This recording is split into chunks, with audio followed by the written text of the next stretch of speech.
It began not with a scream, but with a headache, a common, everyday ache that millions of people across Chicago treated with a simple, over-the-counter remedy, a little red and white capsule, trusted to make the pain go away. But in the autumn of 1982, that trust became a weapon. A bottle of extra-strength Tylenol, sitting innocently on a shelf in a Walgreens or a Jewel Osco, wasn't a source of relief, it was a death sentence.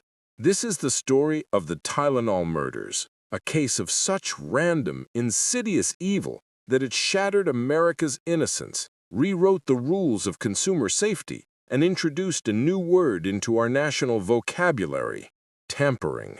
And to this day, the person who did it has never been caught. The first victim was 12-year-old Mary Kellerman. She woke up on the morning of September 29, 1982, with a cold. Her parents gave her one extra-strength Tylenol capsule. Within hours, she was dead. That same morning, just a few miles away, a 27-year-old postal worker named Adam Janus suddenly collapsed and died. His family, gathered at his home to mourn, was struck by another wave of tragedy. His brother, Stanley, and his brother's wife, Teresa, both took Tylenol from the same bottle to cope with their stress and headaches.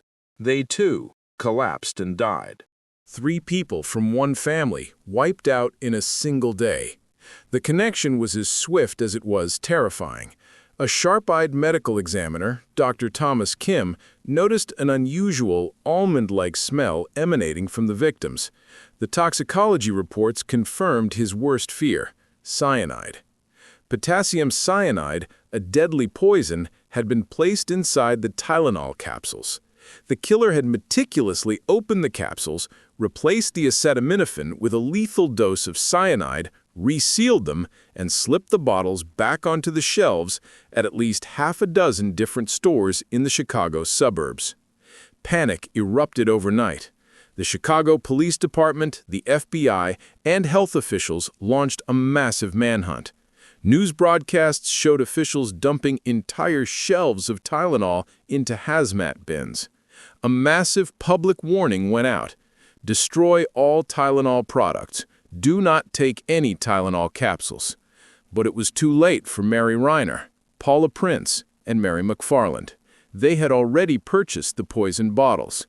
In total, 7 people were killed by a faceless, nameless predator who had turned the most mundane act of self-care into a game of Russian roulette. The investigation was a labyrinth with no center. There were no witnesses. The killer had left no fingerprints on the bottles that were recovered. The purchases were made with cash. The genius and the horror of the crime was its randomness. The killer didn't target specific individuals, they targeted society itself. The fear was the point.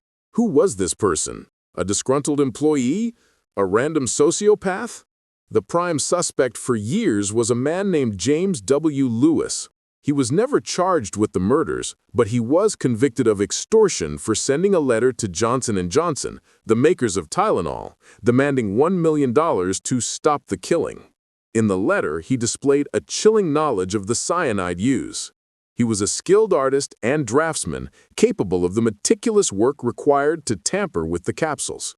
He had a grudge against corporations, but there was never any physical evidence linking him directly to the poison bottles. He always maintained he saw the poisoning as an opportunity for extortion, but that he wasn't the actual killer.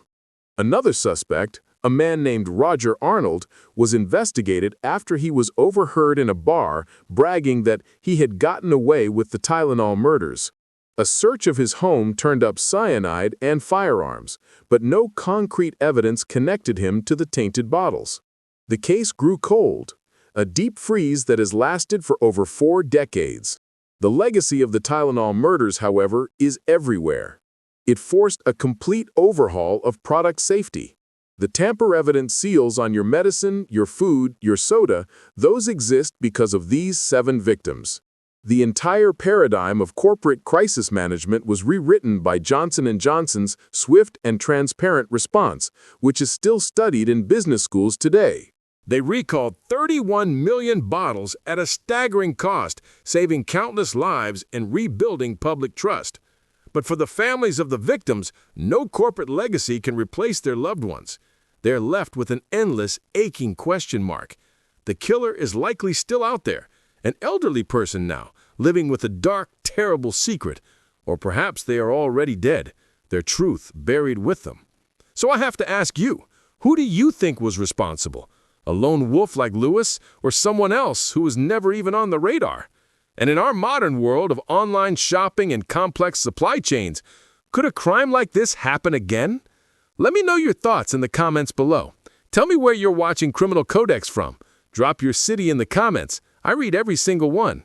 The Tylenol murders remain a gaping wound in the fabric of American true crime. A reminder that the most terrifying monsters are not the ones who break down your door, but the ones who hide in plain sight, leaving a trail of death in the most ordinary of places.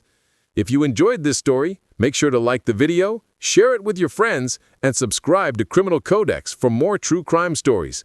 See you in the next one, where the truth waits to be uncovered.